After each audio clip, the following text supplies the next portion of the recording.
ish. Damn, 7:02. God, 3 minutes went fast. Faster than waiting for pizza to get done. That's for sure.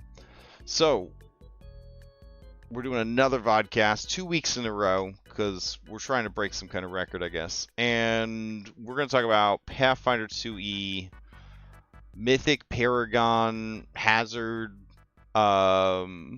scaling. Basically, how do we feel about bosses in Pathfinder 2e? That's probably where we should start. So I'm gonna hit the ball over to you to get things started, Dom.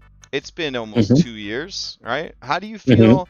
How do you feel? You're still playing some 5e also. You still, well, not, yeah. So how do you feel in comparison, raw 5e boss versus raw Pathfinder boss? We're not gonna be unfair and compare, you know, our Paragon monsters. We're gonna do a legendary boss monster from 5e versus a Pathfinder quote unquote boss monster. How do you feel about it? Right. So are we talking about a raw 5e boss monster or just using raw rules and playing a custom boss monster? No. We're gonna start raw. Raw. We're gonna start raw. Honestly, no, both are just okay.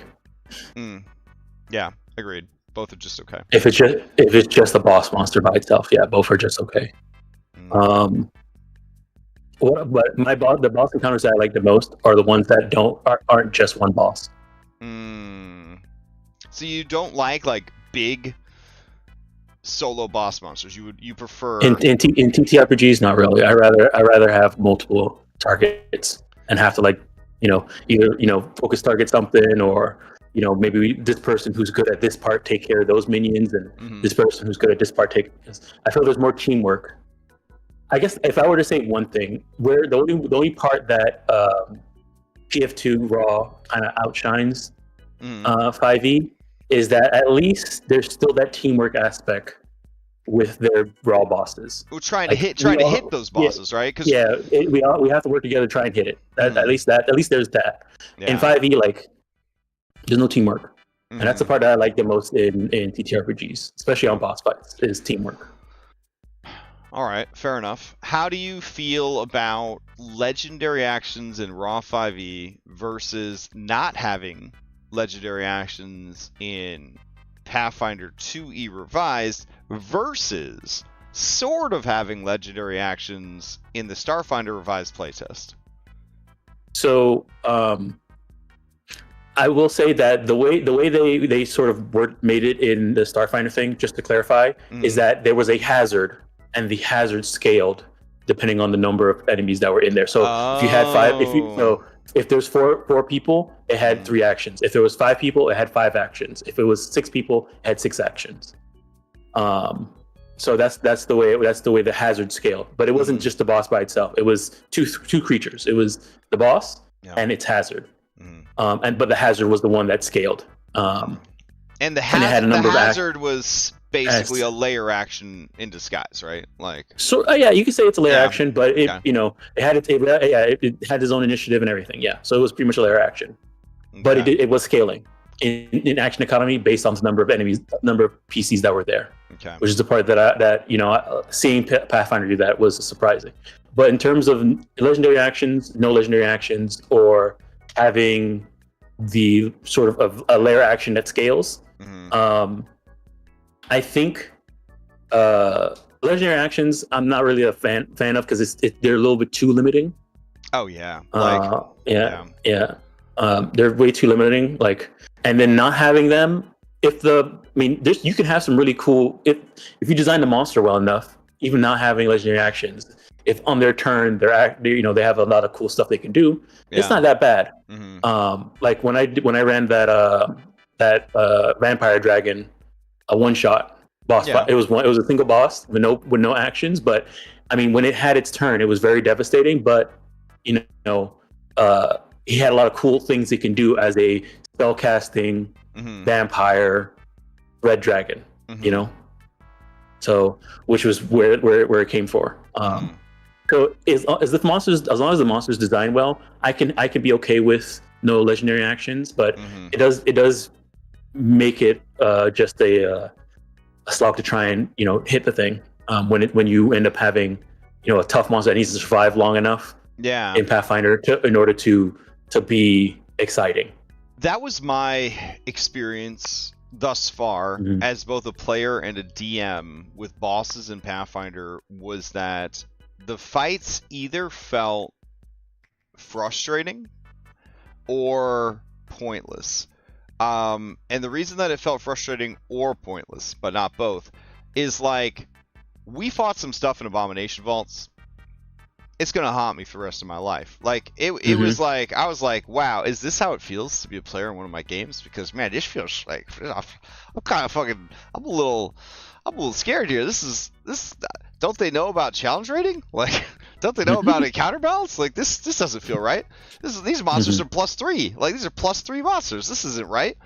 And then, everyone's like trying to coach us through it, and they're like, well, you got to work together. You got to fight for every single +1 that you can get, because, you need to land them big hits and blah, blah, blah. And it was like, some of them was like, it didn't matter, like, how many pluses we had. The only way to get a natural, like a crit, was to get a natural 20. Like, they were like so tough. And so we've had fights in the last year and a half, right, where you're like, yeah, here's this cool boss, it's intro sequence, and then they're like, gun crit. It's like, okay, he's dead. or in the case of, like, I don't want to spoil what the boss was, but the final boss of, like, our Abomination Falls campaign, it felt anticlimactic compared to a lot of the stuff that we had faced leading up to the boss. Yeah, it felt very Final Fantasy game. You know what I'm saying? Where you guys over leveled. Yeah, well, yeah, like it was like, and that can really just come down to how devastating you can make critical hits in Pathfinder raw. And if you land a few critical hits, I mean, that's that. You know what I'm saying? Like that, that's Solar Monsters Dunzos. And a lot of these critical hits, unlike spells, these critical hits just carry effects with them. So like, if you can get a person to land some critical hits on the boss and then drop some effects from their critical specialization, you don't even have to mess around with like debuffing their stats to get a spell off and hope that the spell lands. I mean, admittedly, if you get like a slow cast on a solo boss monster, you pretty much crippled that boss. You're never going to see any of the boss's cool moves, because all their cool moves are probably 3 Pac-Man, and you just kind of robbed them of that. I mean, it's the same problems, though. Over in, like, 5e, like, people figured out that, like, Incapacitate had never been covered in early game design. Like, nobody really thought about Incapacitate. And then they released a raw spell that causes Incapacitate, and then that spell became game-breaking, because all of the monsters designed for 5e don't think about being immune to Incapacitate. So now you have raw, every boss in the fucking game, in the multiverse, gets shut down by a spell that causes Incapacitate. Yeah, and then like Scottrick threw out in chat, prone, clumsy, enfeebled. Yeah, these are things that just happen because they got a critical hit on you. So like, it's the same issues on both sides of the fence. These bosses, they overcompensate by making the boss too strong at the wrong things. And then the boss is either a miserable time to fight, or it's just a joke. It's just a big fat piñata, and it just gets the critical hits kicked out of it. You know what I'm saying? Yeah. Now, that is the biggest proponent of why I prefer multi-creature boss fights, because it makes it so the boss is able to hit, but you still have the danger of stuff. And if the boss is designed to shut down one person, at least there's other stuff that one person can do. All right, let's try to be a little vague about this thing I'm about to talk about right now. So here's a boss fight where you're fighting, let's just say, 3 hags, okay? Each of the hags has a slightly different set of abilities, but as long as all 3 hags are up and running, they all have access to a pool of abilities until one of the hags is defeated. When all of the hags are defeated, which is like, if you look at a sliding scale, right? At the beginning of the fight, it's crazy. There's 3 hags, and they all have access to incredible spells. One hag dies, immediately the difficulty of the fight drops, I would say, more than 50%. Because now they don't have access to those additional spells. And there's and they don't have that action economy. There's no mechanics in place to keep the difficulty up when creatures in a multiple creature encounter drop. Now, conversely, you could argue the same shit happens to the PCs, because if a PC goes down, it's going to be even harder for the remaining PCs to stay up. But I say that that's not true, because it is expected at the table that the players are going to pick each other back up during the fight, and it's not expected at the table that the monsters are going to do that. In that hag fight, the hags aren't tossing out healing words and soothe spells to pick each other up when they fall down. That's not how the game is played. It's an asymmetrical design, right? Heroes are allowed to heal. Bad guys are not supposed to heal. So there isn't the same level of like degradation when a PC goes down as when a multi-boss encounter, one of the bosses, goes down. So while I'm a fan, of multi-boss encounters, I feel like there needs to be a mechanic where the remaining bosses are compensated for the loss to maintain that challenge throughout the entire encounter. I will say that on that end, yes, players are expected to get picked up, but then a lot of times the monsters aren't expected to stop and wait for the players to get picked up. But at that point, you're like, now, okay, I'm going to spend, the player's going to be spending this round picking each other up and getting back, and the monster's going to continue beating them down, and it can snowball depending on the type of game. It can snowball really bad. That's fair. So that's kind of the balancing act right there. Yeah. Like, yes, the PCs are allowed to heal, and the monsters aren't really allowed to heal, but the PCs also going to reduce action economy to heal in order to stay up and be in the fight, which can give them a disadvantage. So that's the balancing act there. But yeah, in the multi fight, the expectation there is that hopefully that craziness at the beginning has hurt the PCs. They're drained some of their resource enough so that when they do make it a little bit easier by removing one of the threats, now it's still an even playing field because the PCs are hurt and resource drained, and the monsters have lost some action economy. So hopefully that's the case, and that's part of designing those multi encounter. I know, but to make sure they're... when I think about encounter design and a boss encounter, I feel like it should scale up, not down. And this is something that I've only recently started thinking about. But like, I really dislike when a boss fight starts peak and then it's just a slow, steady decline to the finish line. You know what I mean? So I know what you're saying, but I think the thing there is not that it should ramp up in difficulty or ramp up or like that. It should ramp up in stakes, but in terms of complexity of the encounter, it should actually get simpler. So like think of like a Monster Hunter boss fight, right?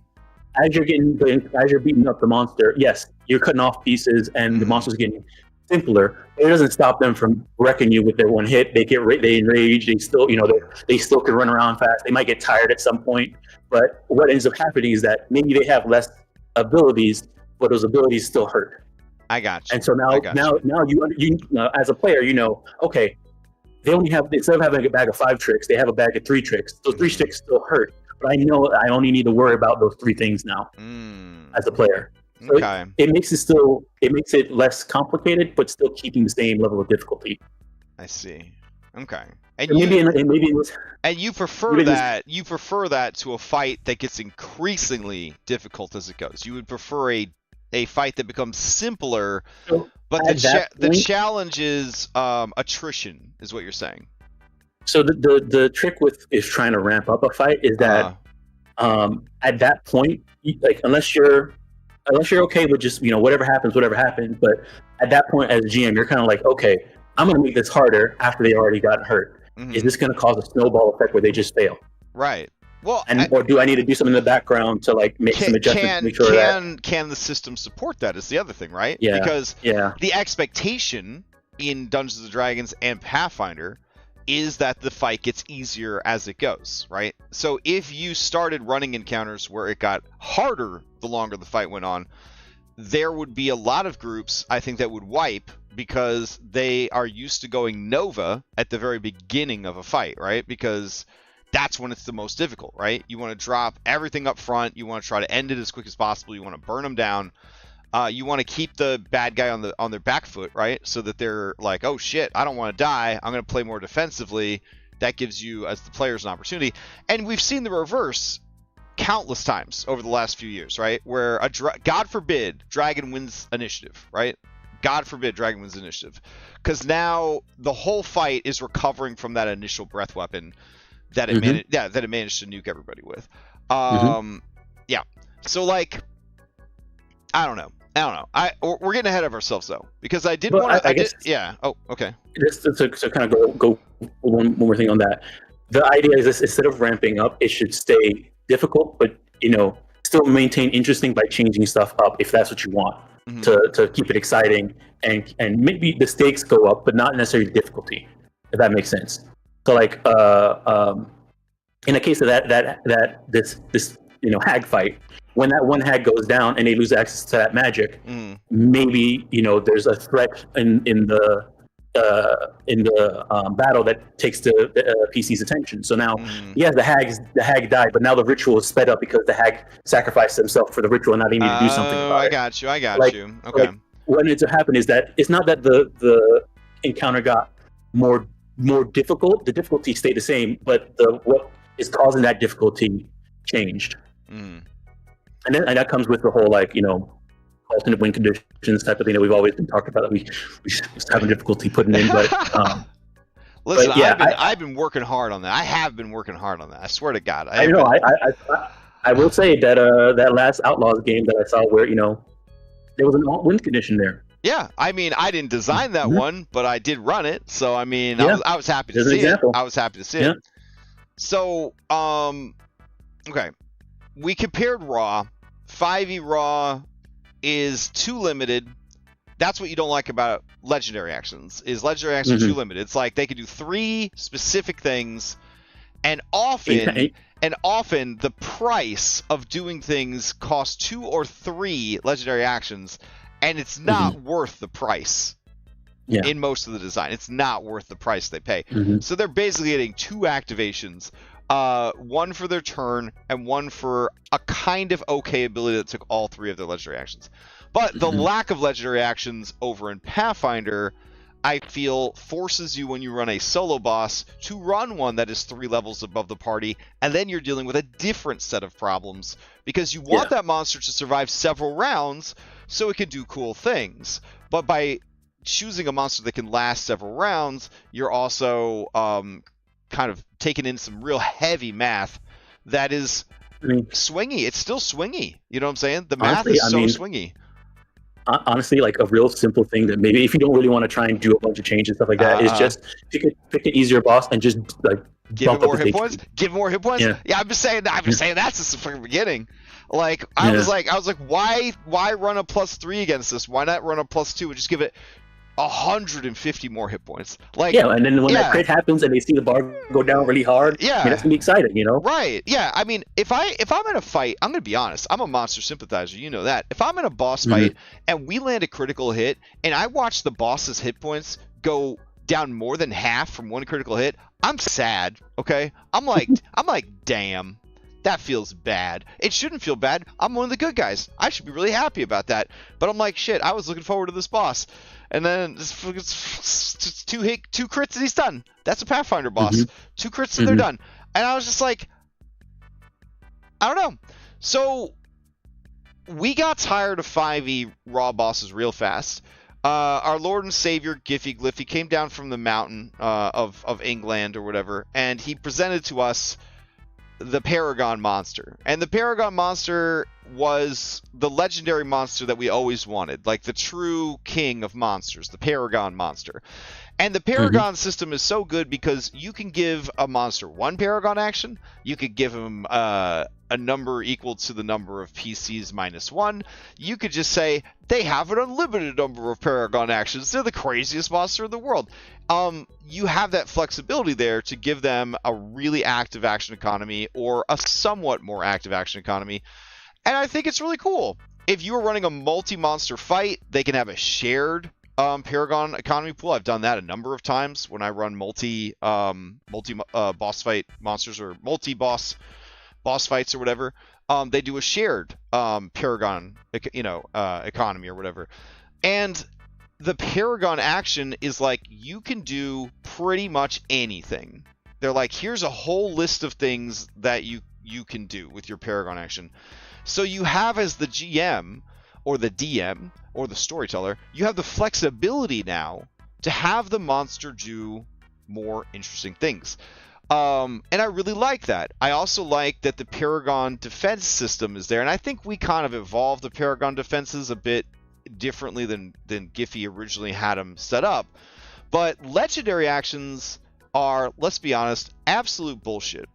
They really are. It's absolute bullshit. Like, it is a band-aid on a broken magic system. It's terrible. If I were to do a similar thing in Pathfinder, I would give them legendary resistances where they cancel critical hits, right? Because that's, in Pathfinder, you've got sort of busted, like, melee combat versus busted magic system. So it's kind of like the reverse. So, like, if you were to try and do the same thing that 5e designers did, where you're like, I need to protect my bosses. Well, what do you want to protect your bosses from in Pathfinder? Critical hits. So you give them legendary resistance, they use it to avoid a crit. That's not very fun. Player rolled a crit. You're going to say, nah. It's the same idea. I cast, like, Earthbind on the dragon, and you fail the save, and then you're like, nah, I passed. Like, that feels bad also, right? It feels bad. Yeah. I like Paragon because the Paragon's like, well, this boss has 500 hit points, and you cast Earthbind on it, and it said, nah, I'm not even rolling. I am not going to risk being Earthbound. I'll take 50 points of damage. That feels pretty good. Like, I'll trade a spell slot for 50 points of damage. That's cool. And thematically, it makes sense, right? This powerful ass monster is destroying its own body to resist the magic, to break free of the spell effect. It makes sense. It's good. So, like, I felt like Paragons were good. However, running Paragon monsters and playing against Paragon monsters, I hate doing and being told this. Hold on before you take your turn. You've waited so long to take your turn, and then they're like, hold on before you take your turn. Hold on before you take your turn. And then the worst possible follow-up to that is the monster attacks you. Because then you die, and then your turn comes up, and now you're at 0, and now you get to make a death save. It just feels bad, right? So, like, yeah. And all through the Monster Hunter campaign that you ran, I would wait for my turn to come up, and then my turn would come up, and then you, like, only after I began taking my turn, you would be like, oh, hold on, before you keep going. Paragon action, blah, blah, blah. And I found myself in that moment, this is why you should always be a player in at least one game when you're a DM. I was like, that feels bad. Like, I don't like that. Like, that sucks. Like, I was soured on Paragon monsters, but I didn't know what else to do because it was the best that we had. You know what I mean? Yeah. It was like the best that we had. So I don't know really what the solution is, honestly, other than know the monsters well, run the monsters quickly, run the Paragon actions quickly. But I still like the Paragon actions. Then Matt Colville and crew came along, and they were like, well, what about this? What if the monster, every single boss monster has all of these things? They have layer actions. They have villain actions, which is just a random bullshit thing they can do each round of the fight. So in round 1, at some point during round 1, they can do this. And then at some point during round 2, they can do this. And at some point during round 3, they can do this. And every monster has a bonus action and a reaction in their stat block, mandatory. So on their turn, they have a full action economy. And then during the turn, in addition to that cool signature badass reaction move that they also have a villain action that's going to trigger. And then depending on whether or not you're fighting them in their lair, they'll also have a lair action. So it's not the same as a Paragon action, but it's still giving the monster a reaction, 1 Paragon point, a villain action, 2 Paragon point, and a layer action, 3 Paragon point, to interrupt an act during the fight when it's on its turn, keeping that action economy up, keeping that presence in the fight up. So, yeah, I think that, I mean, you know, Matt Colville and his people, they got a good sense of design, especially, you know, with their love for 4th edition and all that kind of stuff. That same way of thinking, I think, carries over into Pathfinder 2 really well if we were to start, and we are going to start, 25 minutes into this podcast, homebrewing some solutions for Pathfinder boss fights. Do Pathfinder boss fights need solutions? I'm going to say yes. I'm going to say yes. I've only had a couple of conversations with other Pathfinder DMs about how they feel about bosses. But yeah, like, no one likes building up and running a boss that dies to 2 critical hits. I'm sorry. That's just, it's not cool and it's not fun. Like, if you're a player and you think that that's cool and fun, I don't know. I don't agree with you. I think you have low standards of what's cool. I think that a boss fight should be a little bit more than 2 crits and it's over. And I definitely think a boss fight should be more than desperately trying to land 2 critical hits because no one can fucking touch this monster otherwise. Like, that's the worst. That's the worst. So, with all that groundwork laid out, let's check with chat real quick. Let's see. Big solo monsters wind up feeling like big bags of hit points and not much else. Raw 5e? Absolutely agree. Absolutely agree. Poorly designed homebrew 5e? Absolutely. Pathfinder 2e plus 3 monster? They got some pretty good monsters. They got some good monster design in Pathfinder. I wouldn't say that they're big bags of hit points. I would say that it's all actually. Yeah, they don't have. Yeah, it's all or nothing on those. They're glass cannons. Yeah.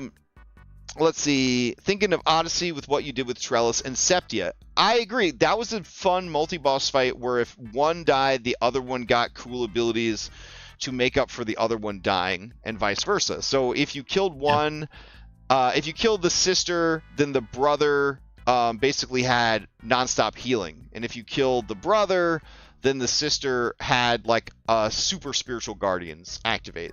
That's pretty cool, right? That's a cool way to kind of keep it going.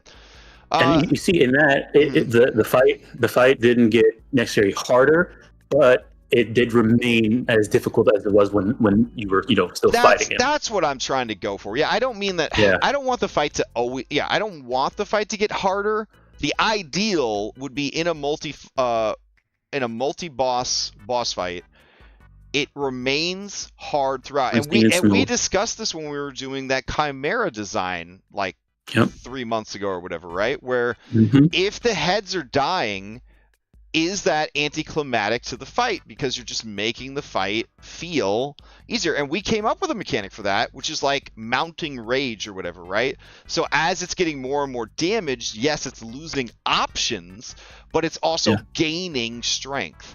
So even though it's like it doesn't have all the heads to choose from now, the remaining heads are going to be moving faster and hitting harder to make up for it. That's good design. Some of the difficulty decreasing is rewarding for the PCs, figuring out and or taking out part of an obstacle. I would say yes, but I don't think every boss fight should be like that because you are going to start to feel as a player, I think, that like it's only hard at the beginning. And like, again, if you're like, that's exactly what I want, like, I don't share your opinion. I don't think that every boss fight should be hard at the beginning and then progressively easier until the fight is over. I think that's poor design. Wider versus deeper. So yeah, I think that is keeping it balanced versus like making it harder and harder and harder as the fight goes on, for sure. Once bosses start dropping, the remaining ones will start getting desperate and pulling more Hail Marys.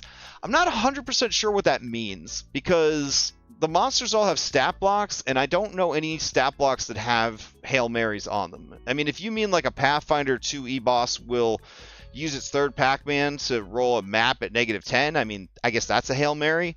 But I don't really know in the context of running a game what it would mean for remaining bosses to become desperate and pull more Hail Marys. I just 100%. I know it's a sports term for throwing the football in a way that they probably won't catch it, but maybe God's mom will fly down and give it to him. But like I don't know.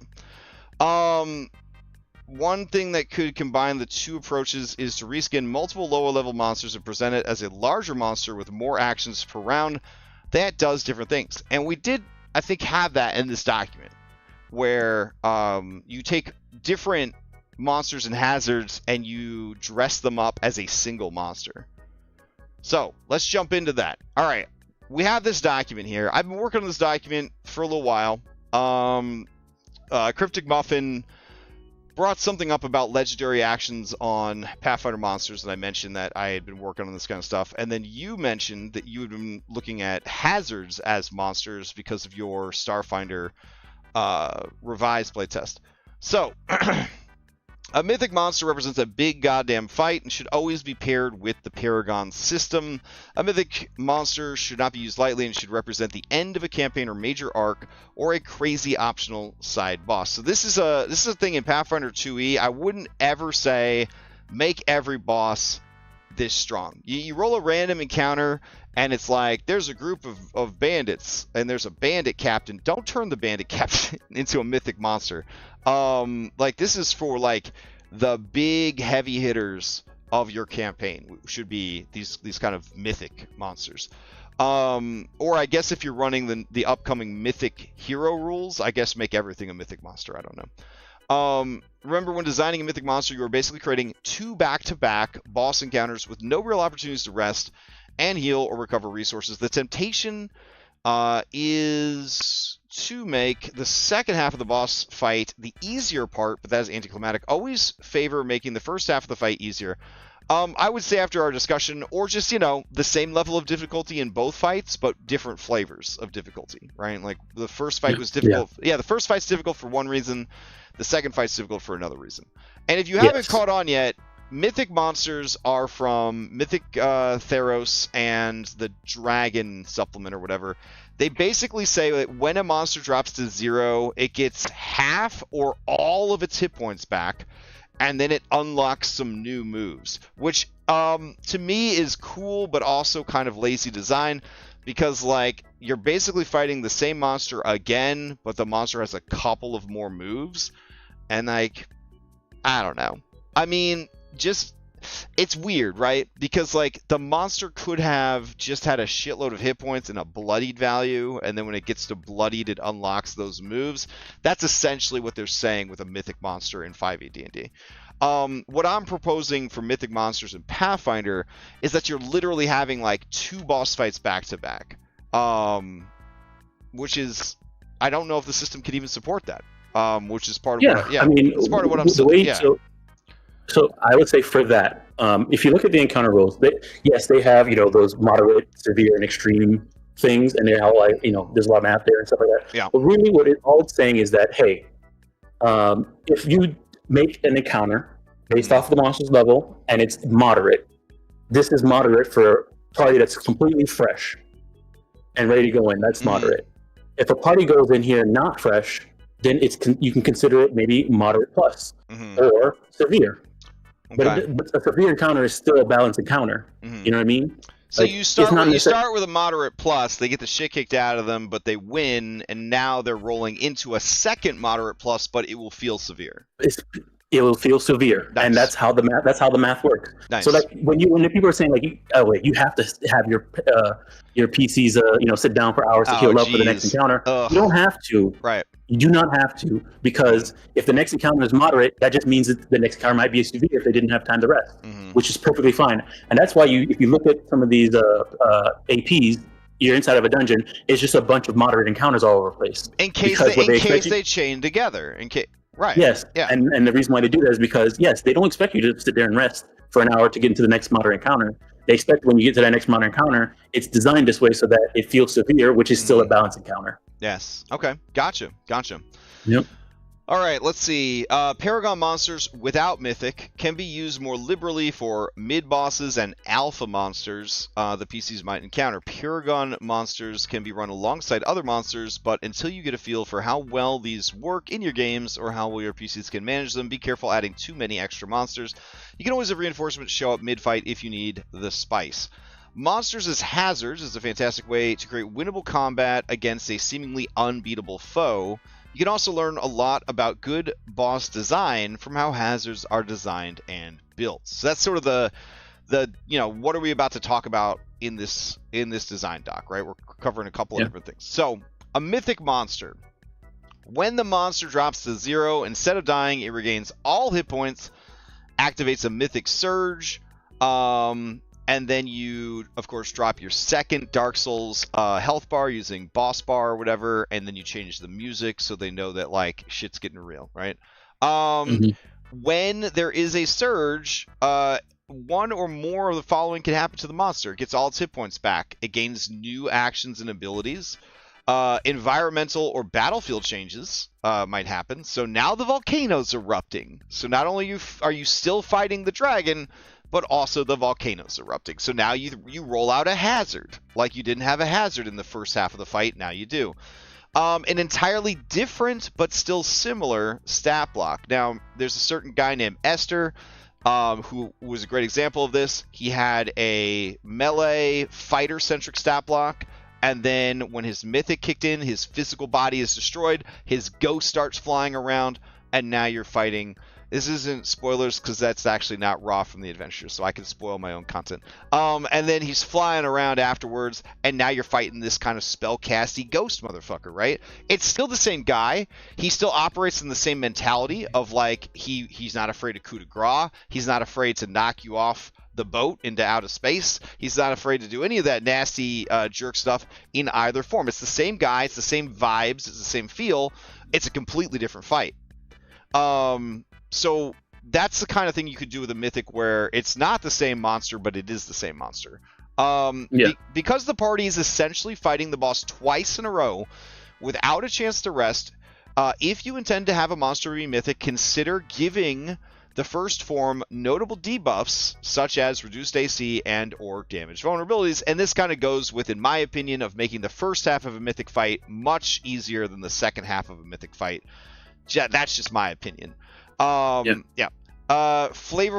explanation. Mythic Surge can be represented by the boss tapping into an ancient power, a relic, or the very essence of the environment. This will keep players engaged in a prolonged and climactic battle. So you can also hint at the mythic transition too during the fight, right? You could hint at it, right?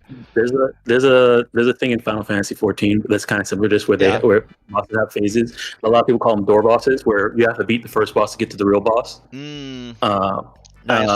But in that case, yes, it is an easier boss that foreshadows what's coming. Right, and you learn some of the boss's mechanics, right?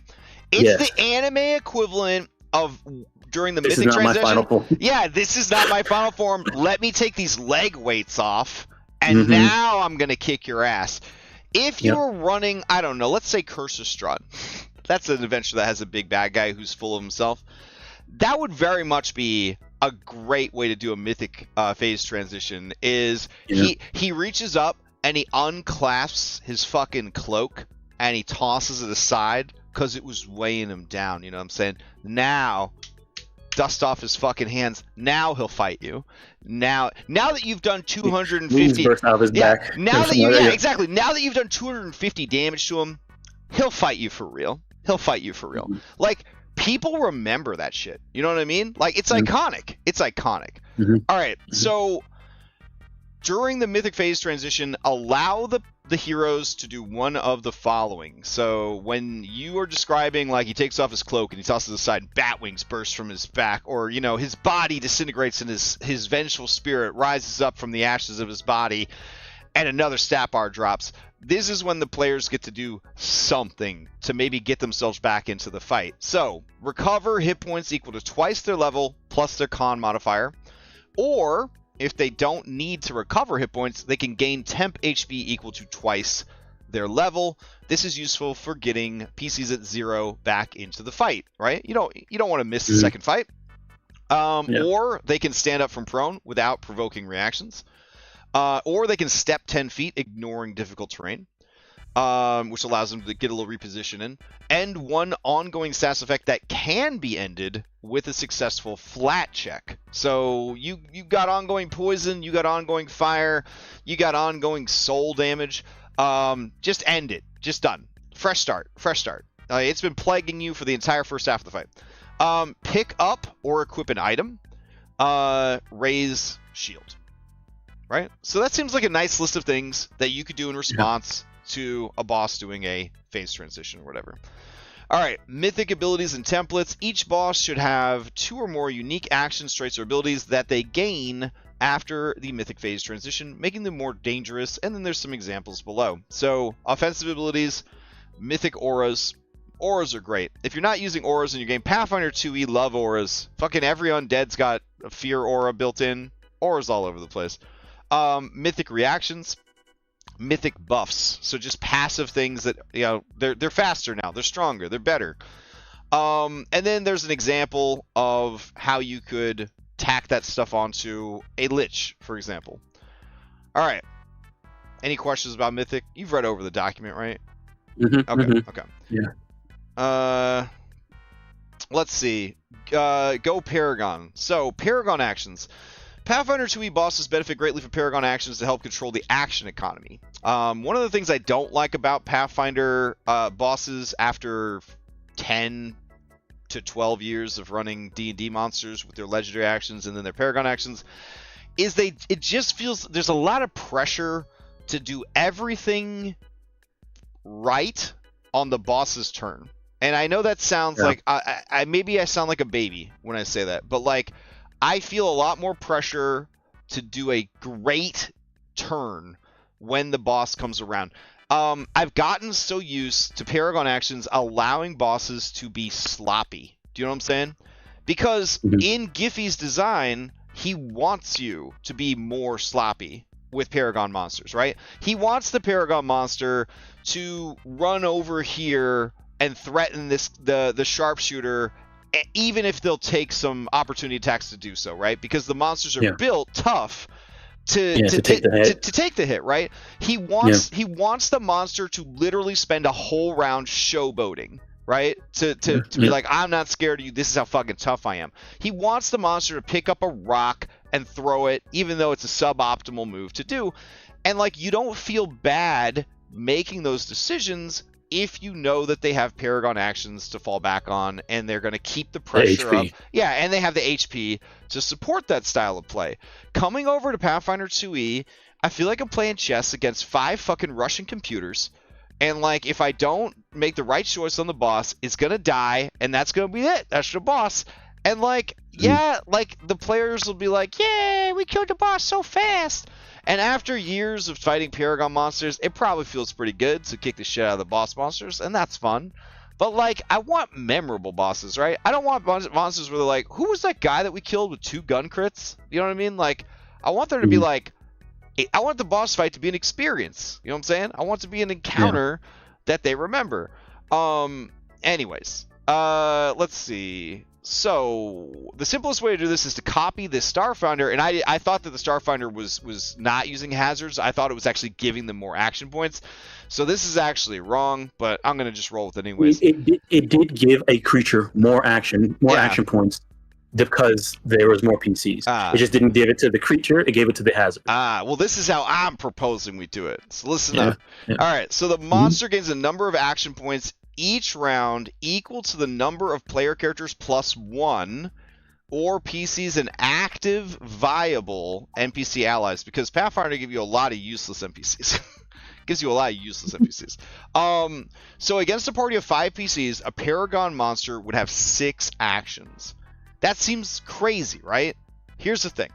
A Paragon monster still has a regular turn in the initiative, and that's when they get back all their actions.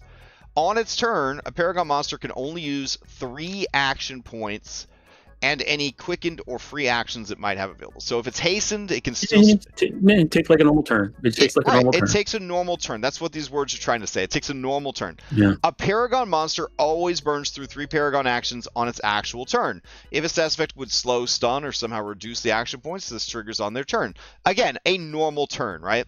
Then it takes anything past the 3, and it has access to those outside of its turn.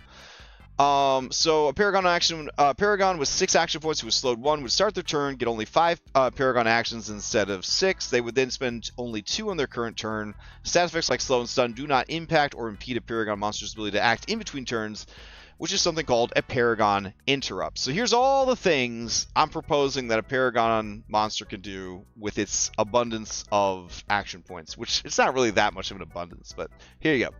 Paragon interrupt. In between the turns of other creatures, a Paragon monster may spend up to 3 action points to perform 1 action or activation.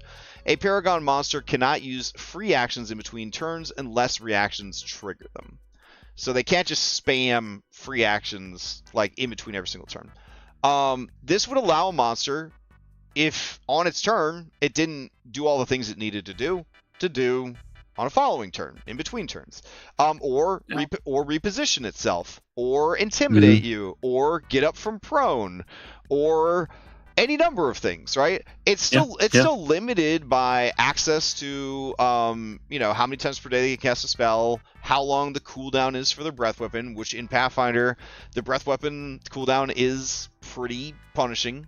Compared to the Russian roulette system of rolling a d6 and having a 33% chance of the dragon using its breath weapon on you, and then again, and then again, and then again, which we've talked about a number of different homebrew methods to try and curb that, none of which really stuck. All right, so Paragon reaction. A Paragon monster may spend a Paragon action to activate a reaction ability that would be triggered even if it is not usually allowed to take a reaction, such as through a debuff, or if it has already used its normal reaction for the round. So if it basically gets more reactions. If it wants to burn, and this is actually cribbed from the new DC 20 system, where you have like 3 actions, and you can spend them whenever you want. Right. It's that Divinity 2 system, right? Where you have points, and then action points, and then you spend the points to do things. Yeah.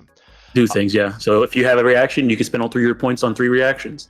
Mm-hmm. Yeah. What does Ray's Shield do? Dragonbane. So Ray's Shield in Pathfinder, you have to actually spend an action point to activate your shield, or you don't get the AC bonus for your shield. And it's called raising a shield. So you have to spend an action to raise your shield, and then you gain the benefits of the shield. Paragon. It's kind of like dodge. Yeah. Dodging. Paragon Fortune. A Paragon monster may spend a Paragon action to re-roll a check. You must use the second result. This is a fortune effect, which means you can't use more than 1 Paragon action to re-roll on a check. This ability cannot be activated on the Paragon monster's turn. So they can't reroll their attack rolls on their turn against you. But they can if they spent on a Paragon interrupt. If they did a claw attack and they missed, they could then spend a second action point to re-roll it. So it kind of gives them some options there. It's also really good for making like checks, right? If they have to make a save or some other thing, it could be useful for that. Then we got Paragon Defenses. A Paragon monster may spend a Paragon action to automatically succeed at a flat check or saving throw to remove an effect from itself. It can use this ability after rolling the check or saving throw before applying the effects. So if it has a lingering effect and it's just not able to shake it, the monster could just get rid of that effect with Paragon Defenses. I have noticed as a player that lingering damage sometimes is the only thing we have in a boss fight. So I'm hesitant on this one, but I do think that bosses need some way to mitigate the effects that they are getting stacked on them. So, in this case, isn't that what the fortune is for? Yeah, Yeah, it's true. They could just re-roll the flat check. You're right. All right, we can just drop. Yeah, we'll just drop that then. There we go. All right, Paragon Recovery. During a Paragon interrupt, a Paragon monster can use a Paragon action point to grant itself temp HP equal to 3 times its level. This can be performed once per round. So this is trying to take a raw Pathfinder boss and give it a bit more longevity, right? So if you feel that the monster needs more health, you could sacrifice one of those Paragon actions every round to give it a bit more, just a little bit more staying power.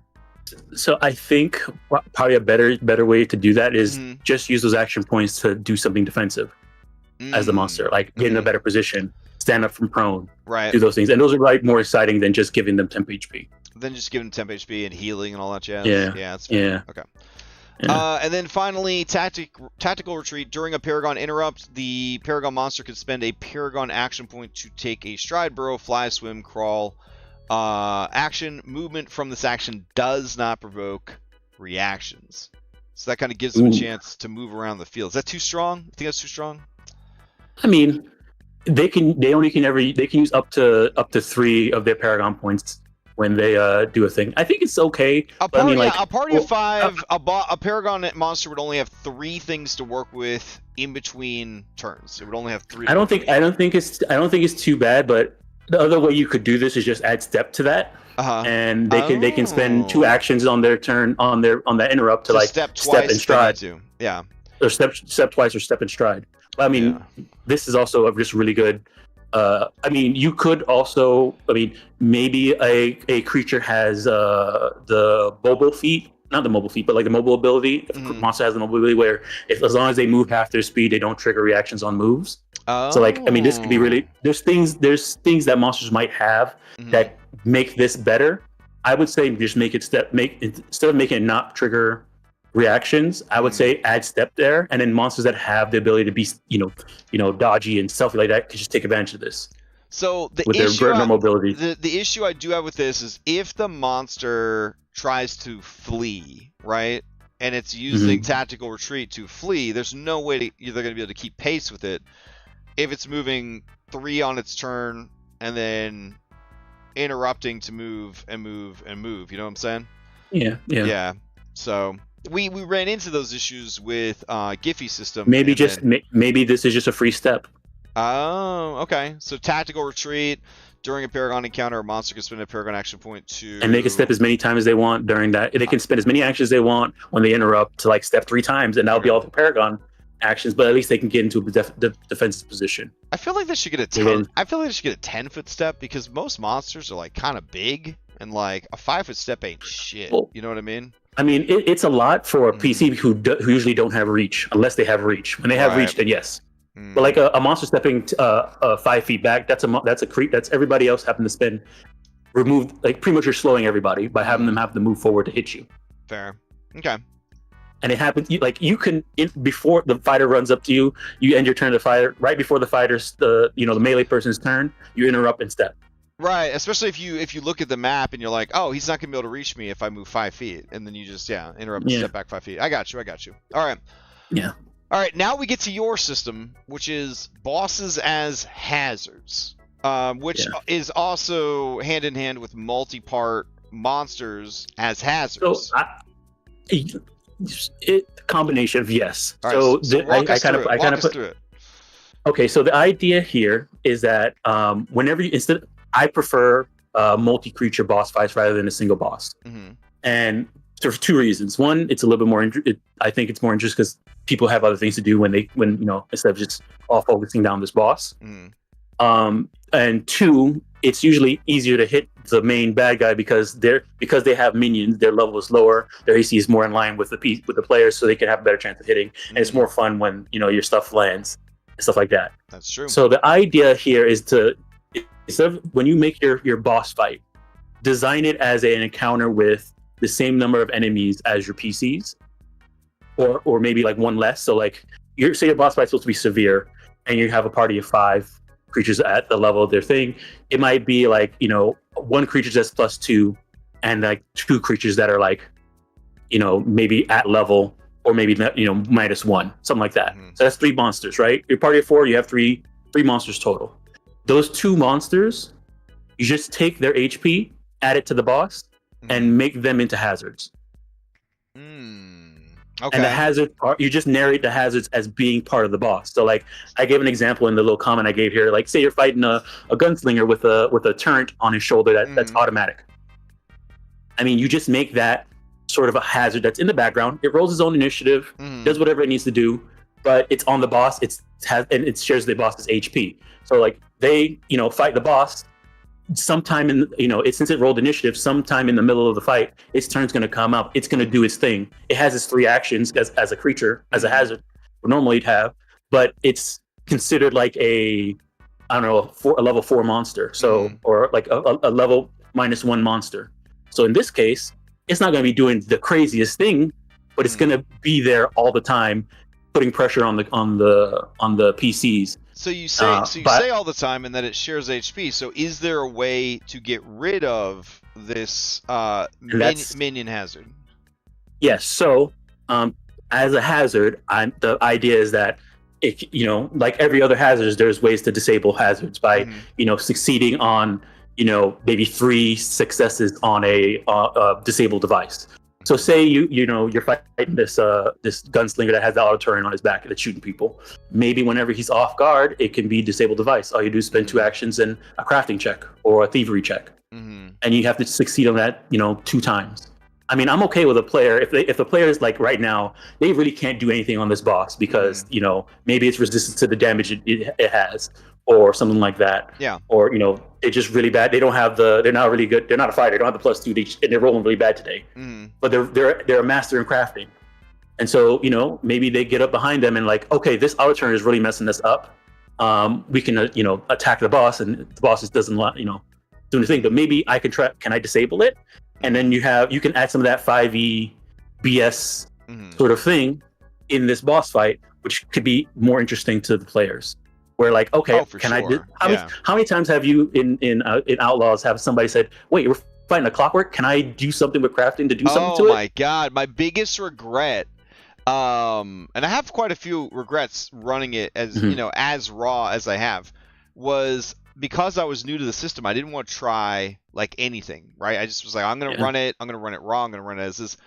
If I were to go back and and do it again, I would definitely have come up with better mechanics for interacting with all these goddamn robots. Do you know what I'm saying?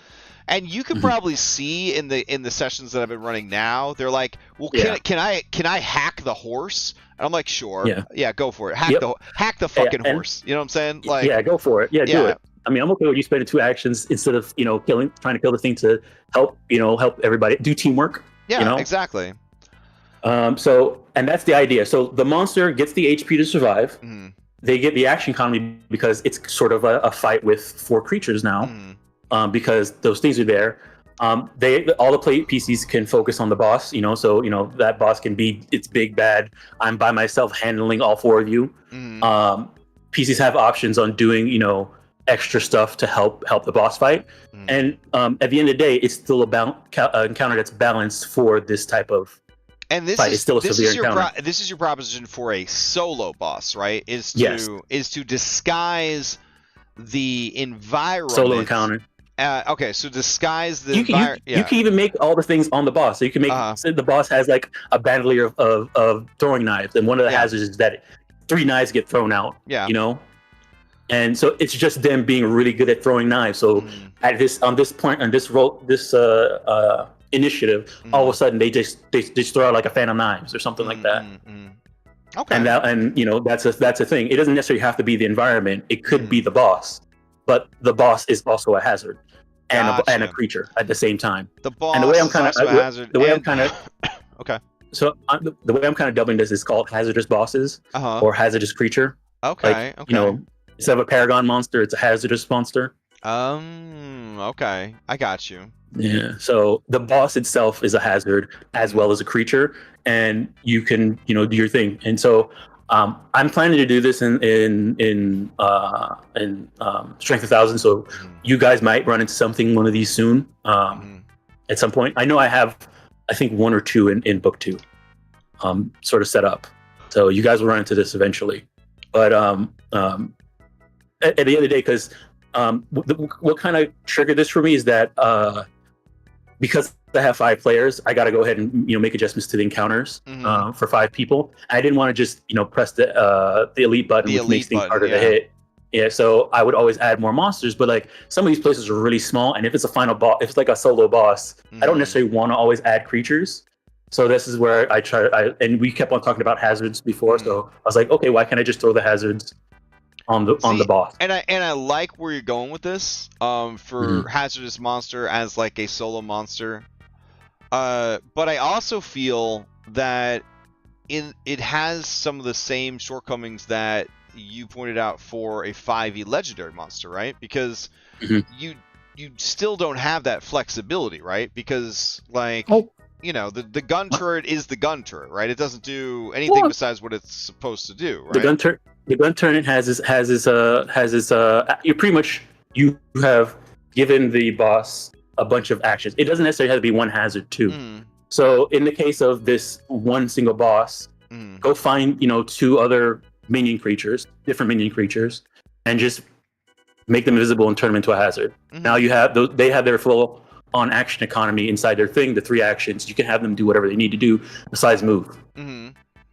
So like maybe you're fighting like a bandit, a solo bandit, and there's like the bandit archer and the bandit knife thrower and the bandit spellcaster. Right. Well, all three of those minions are now just inside this boss. Okay. So like at some point in initiative, he flings out a spell. But how do you handle the hand economy of Pathfinder with this? So on like a hazardous boss, right? Like yeah. I mean, our D&D players are turning into Pathfinder players, right? Okay. Yeah. So they're gonna be like, well, how does he shoot his bow if he didn't have his bow equipped, and now he's doing bow stuff? Just rename the bow to being a a dart coming off of the thing that's in his pocket or something like that. It doesn't necessarily have to be a bow. Like you just rename it. Okay. Like whatever you need to do to make it make sense for the fiction. If it's a spell casting, you don't need free hands to spell cast anymore in Pathfinder. True. And what else is there? You don't even need free hands for lay on hands.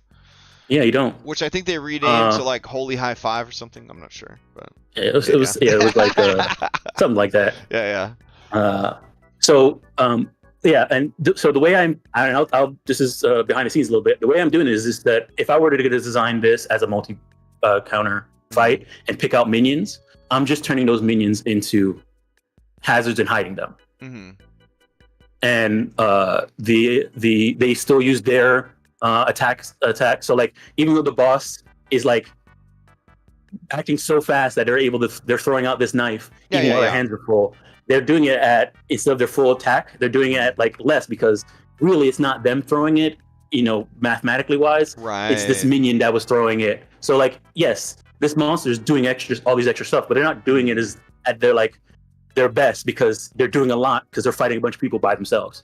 Okay. And I guess the fiction of this is like this one boss is like doing stuff so fast and haphazardly that yes, they're throwing out extra knives, but they're not doing it at their plus 20 to hit like they normally do. They're doing it at plus 12 instead. And then to satisfy the Pathfinder kid, you would just put in the description of the ability, like for 2 Pac-Mans, you stow an item, whatever you need to do. You stow an item, draw a knife, throw the knife, and then re-equip your item. Yeah. Whatever you need to do to make. Yeah. Okay. Fair enough. Okay. I'm into it. I feel like hazardous monsters and Paragon monsters could coexist in the same campaign. Yeah. I feel like a Paragon monster is definitely for the lazier GM to run, versus the hazardous monster is definitely like, you wanted a monster that was almost as cool as a mythic monster, but you didn't want to go all the way. Or really, you could have 2 hazardous monsters be a mythic monster, or you could have a mythic monster by having a non-hazard monster turn into a hazard monster for the second half of the fight. So yeah, I mean, all these things kind of like combo back and forth together pretty well. I think it's really just going to come down to figuring out like you have to use it in play, right? Like everything else is just theory crafting until you get it out into play. So one part of the reason why I'm more leaning towards the hazard is because at the end of the day, all I am is just adding 2 more monsters to the fight, and you just can't hit them. You have to hit the boss to hit them. Right. But overall, it's closer to the raw math. Yeah. Yeah, that's true. Yeah. So I'm going to try that out first and see how it goes. Hopefully, it turns out well. Which I don't, since at the end of the day, all I am doing is just adding, 2 or 3 more monsters to the fight that are supposed to be low enough level for the, to keep the balance the same based off of PF2's encounter balance stuff. Hopefully, everything's okay, but we'll see. Have you run the math? Like, is a moderate plus solo monster's HP equal to, more than, or less than a moderate plus encounter against multiple enemies? I mean, off the top of my head, I feel like multiple enemies are going to have more hit points. Let's find out. Hold on. I'll open this up real quick. And also, here is the thing with the math, right? You're taking the HP from the weaker creatures, but you're putting it behind the defenses of the boss monster.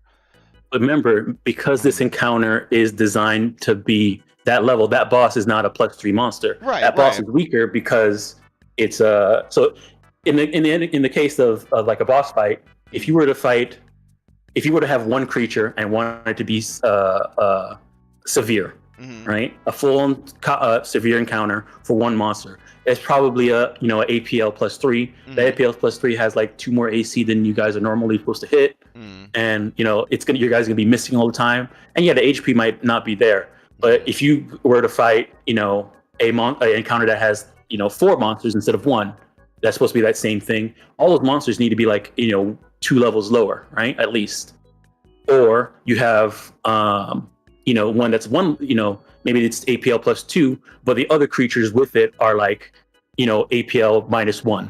And so, yes, you're hiding all these weaker monsters behind the boss's HP, but also those weaker monsters are much weaker than what you would, you guys would trounce them if they were actually there. You would just, one-shot them most of the time. And most likely they're going to have a hard time hitting you. If you're, hopefully you're keeping up with your defenses. So, all right. So a party of level 5s against a party of 5 level 5s. It says here that to get a severe encounter, they would have to fight. Wow. It doesn't even have this particular one doesn't even let you go. Well, you do 4. 4 will be the easiest way to balance it. Oh, okay. So none of the builders are built around that. Got it. Yeah, so a level party of 4 versus let me see here. Well, it says here a single level CR7. Yeah, so you'd have to have a level 8. Level 5 party versus level 5 party of 4 will have to fight an 8 to be a severe. That's 3 levels above. That's 3 levels above them. Like that AC and all that stuff. That's horrible. Now, say how we want to split that up into a party of fighting 5 creatures instead. Okay. So it was 8. Let's say 6. Level 6 monster. Okay. So level 6 monster. Oh, okay. I gotcha. So one level 8 would be a severe. So two level 6 monsters will be the equivalent of 1 level 8 in a party of 4. Well, I can tell you right now that 2 level 6s is going to be way more HP. It looks like the average HP of a level 6 monster is about 100, maybe 90, right? So we'll say 90, 180 hit points.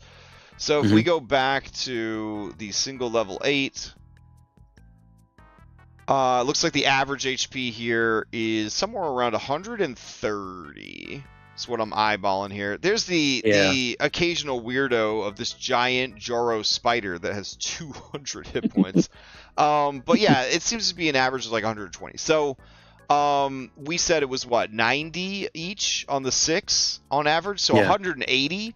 So yeah, you're getting 60 more hit points out of it Yeah, but you're also most likely you're gonna be hitting them and critting them more often. Oh yeah, absolutely, absolutely. Because average HP here of a level 8 creature seems to be around 27. It looks like, and then the average sorry, not HP, but armor class, and then the average armor class of a CR6 monster seems to be around 24. Yeah, that's pretty significant. That's 3 points right there. So yeah, all right. Yeah, I mean, I'm excited. So in this case, you'll throw a level 6 monster in that fight, give them 1 hazard in that fight. That's part of them, and make their HP 2 times. Okay. And now they have 2 activations in that fight. So here we would say that they're fighting a super clockwork. So core, it is a clockwork soldier. But then we also are going to have a clockwork rifler, and that's going to be the shoulder-mounted cannons that you keep mentioning. Yeah, sure. Yeah. Okay, I got you. All right. Or this cavern troll could be riding around on a blood boar, right? Yep. And so they have a shared HP. Because they are essentially like rider and mount, they're always together. Blah blah blah blah blah. So you can't kill one without killing the other. There's no diminishing returns. There's no cutting off one head and making the fight one head easier, because in this fight, that troll and his blood boar are fucking in unison. Maybe they're a mana storm mutant, and they're actually fused together. Okay, I got you. All right, I understand. All right. So we are at time. I think that there's some really good ideas here. I want to try all of them, honestly. I want to try all of them. I mean, you're gonna try all the hazardous ones in book 2. Yeah. I mean, as a DM, I want to try these all out. So, well, I got games starting in January that are going to be more homebrew focused. So, I will try them all out, and I will try to get feedback. What feels cooler, what feels better, what feels more interesting. I think we're gonna find at the end of the day that they're all gonna probably be good for different reasons, and for just adding some spice, a little spice. Yeah. We don't need these 2 crits and they're done bosses anymore. We need some. God damn. All right. Well, that's it for us this week. Thank you everybody for hanging out in chat. I'll be back tomorrow morning to run some what am I gonna run tomorrow? Outlaws, high noon. High noon, yeah. Yeah. Sunday we still got Daybreak, which is just absolutely unhinged. And then Sunday night we got Mythic, which is, I guess, also somewhat unhinged. And then Monday we got the good kids. We got the good kids on Monday. They always do what they're supposed to do. They just keep following the narrative. They don't ask a lot of questions. Did a perfect Pathfinder. Perfect Pathfinder. They love to jump off of high places. Oh, they do love to point out that the fall system can't hurt them anymore. They really love that. Ever since Kelly jumped out a 100-story window and survived, that's their new strat, is just to jump off of things. Anyways, I hope everybody has a great weekend, and we're getting closer to Extra Life, so pay attention to that. Try to volunteer, try to help out. And I guess if you have ideas for how to make Pathfinder bosses more interesting, more exciting, less swingy, hit us up on Discord or comment or whatever, and we're always looking for ways to make this the boss fights more interesting. All right, good night everybody, see you next time. Take care.